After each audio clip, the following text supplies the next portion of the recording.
Hello crafty friends, it's Jess from jesscrafts.com, and today I am here to share another mini slimline template using 12 by 12 paper. So I'm going to take a piece of 12 by 12 paper and cut it up such that it will make 8 mini slimline cards exactly with no scraps. The mini slimline size that I am using is 6 by 3. I know there's some different sizes out there, but it does mean that you can take a 12 by 12 piece of cardstock and cut 4 card bases, so 4 6 by 6s perfectly, or get 6 by 6 cardstock paper packs and cardstock packs and use them. So I'm choosing the 6 by 3 size. I am using the Craftsmith Co. Recollections by Michaels Cozy Neutrals paper pad today. So I'm flipping through it right here. Craftsmith Co., who produces these collections for Recollections, reached out to me and asked me if I would be willing to be gifted some paper to give a try. You guys know I like pattern paper, and I know that you guys like to see different ideas with different kinds of things, not just things you can order online, some things you can get in store. Sometimes I try to share things you can get maybe more European based or something like that. So I just try to keep it mixing it up. But this Cozy Neutrals, I think that I'll have a lot of ideas and this will be pretty easy paper to use because it's a lot of browns, blacks, and whites. But for today's card, I wanted to make sure that whatever papers I chose would not only coordinate well together, because I'm going to pick 2 pieces and I'm going to make a total of 16 cards. You could just do 1 piece and you could do just the 8 cards, but I like to be able to mix up my patterns. This is also single-sided paper. If you did double-sided paper, you could mix up your patterns without having to cut 2 sheets. So just kind of keep that in mind. I knew that when you look at the template, you're going to see some of the strips of paper you're going to use are as small as 1/2 inch. And so you want to make sure, actually, I think it's even smaller. I think it's all the way down to 1/4 inch. But regardless, you're going to want to make sure that your pattern paper is still going to look good at that. And it is 1/4 inch, I just confirmed. So you're going to want to make sure your pattern paper looks good even in that teeny tiny strip. So some of these papers in the collection I really like and can see myself using, but maybe not in a template where I'm going to make such teeny tiny little strips. This paper that I'm cutting right here, which is going to be one of the 2 papers I choose today, is a stripe. And a stripe is perfect for this kind of thing. You will have to make sure that your stripe is facing the way that you want, but the way that you cut this template works out for directional paper, which stripes are, because there's kind of a clear right way for it to go. And so you could choose to make some of your stripes horizontal and some vertical, but you don't have to make that choice in this instance. They're all going to be going in the same direction. So this template in particular works out well for that. Sometimes when I'm trying to make sure I have no scraps, it does require me to kind of, to turn an element, and that would make your stripes face a different direction. It's not as much of a problem with stripes as it might be for some other patterns, but I just wanted to point that out. So now I've done a majority of the cutting, which is all these teeny tiny strips. But this particular pattern, in order to mix things up and not always have squares, because that can be the very easy thing to do, I wanted to add some ovals. And if you've seen some similar templates, my One Sheet Wonders, and if you like to use your pattern paper, or you just need to use your pattern paper, I have a lot of videos on my channel that give you, templates for exactly how to cut 12 by 12, 6 by 6, 6 by 8, all kinds of different popular pattern paper sizes so that you create no scraps. But here, to mix it up, to add that odd shape, I'm going to take I'm going to take those big rectangles and I'm going to cut ovals out of them so that I have this uneven shape, but it won't create any scraps because I'll be layering the ovals on top of the hole that is created by cutting them out. Everything is going to be matted. And in this instance, the matting is important because that is what helps to cover the holes that are created by the ovals. So I'm going to use my die cut machine. I do suggest a measurement for the ovals, but I also always say just pick whatever's closest. That particular measurement is not a big deal. And I always recommend nesting dies because then you can choose the die that's just one bigger and use that to cut out your mat. I definitely recommend basic shape nesting dies. Even if you don't make a lot of cards, they're the ones that tend to get the most use for me personally. And the ones I choose today have a little bit of stitching detail on them. I personally really like that because it adds detail without adding any more time. If you get a straight edge die or a stitched edge die, it takes the same time in your machine. I purchased some paper some cardstock, although cardstock's a little generous. It was from Walmart, and I liked the colors, but it wasn't quite as thick as I personally prefer. However, I do know that a lot of organizations that I donate my cards to, and if you're not familiar with my channel, I do donate most of my cards, and I have a donation resource page on my blog. It's always linked in the video description. It gives you places to donate your cards. It gives you jokes to put inside your cards and a variety of other information. But I picked up this 12 by 12 cardstock that was in the right colors, and it was thin. But a good chunk of the organizations that I donate to accept cards made with a variety of materials, including construction paper.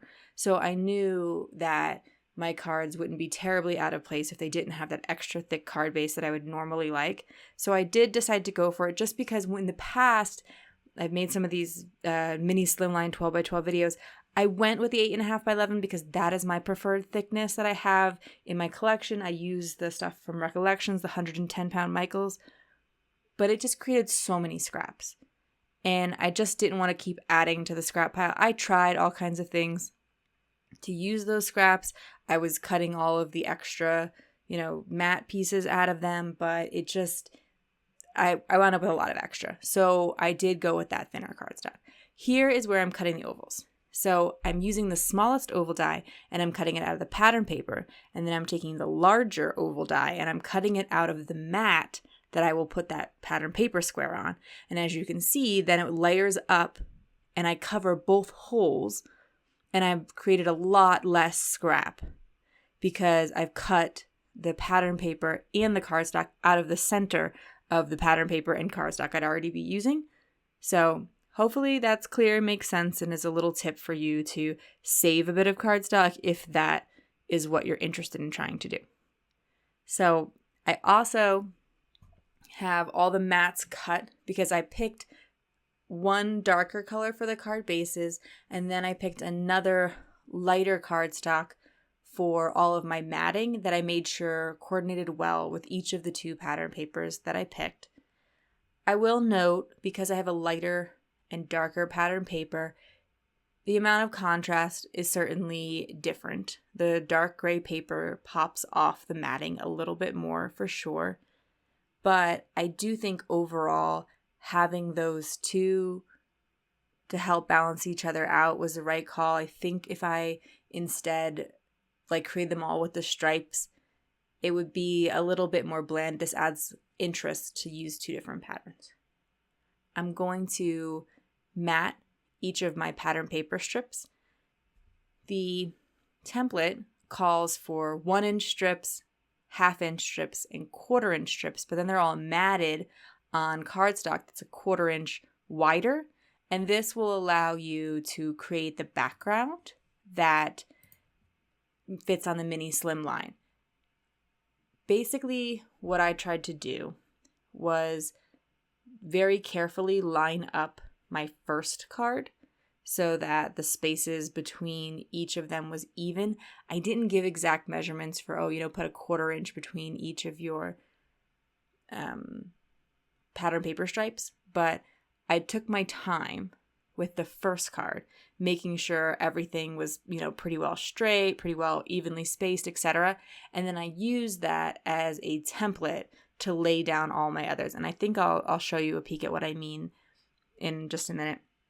I'm using my Scotch ATG to tape everything down. I do find that it gives a strong bond and it doesn't ripple the paper or anything like that. But when you create a lot of cards, like if you're trying to use up some pattern paper, if you just enjoy using pattern paper, enjoy making a lot of cards, it's very economical compared to like all the little different glues that are out there or the tape runners, etc. But for little fiddly elements, I'll show you later my favorite glue as well.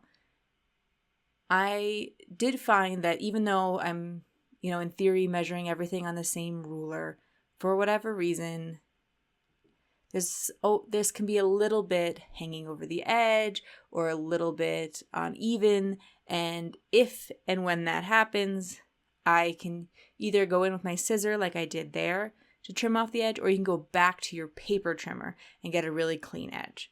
But I find that it's pretty inevitable, and maybe if I were slower with my measurements, I wouldn't have as much overhang here and there, but it's kind of like you're gonna handle it on one end or the other. So if you're getting it so that it's a little bit longer, a little bit shorter, bring in your scissor to smooth things out, or bring in your paper trimmer.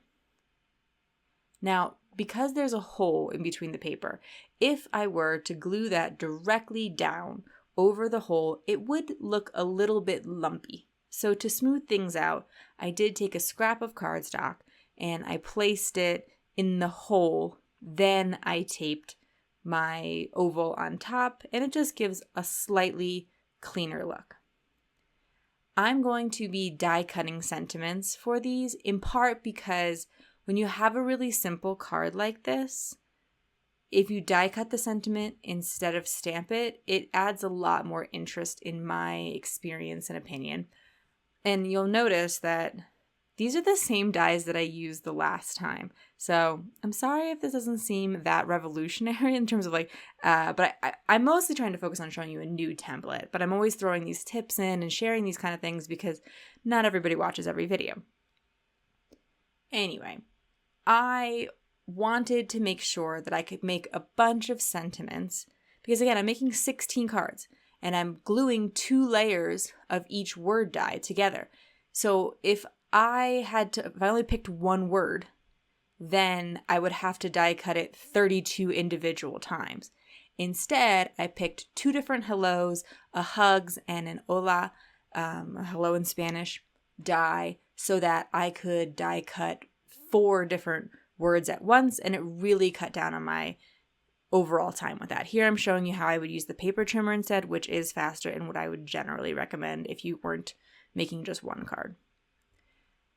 And once I have glued the 2 layers together, then I will glue it on top of the oval. And I'm going to call it done with these cards. I'm going to keep them a little bit more simple and more for grown-ups. And I'll put these, and I'll donate these cards to maybe like a senior organization as opposed to like a kids organization that I do donate some of my other cards to.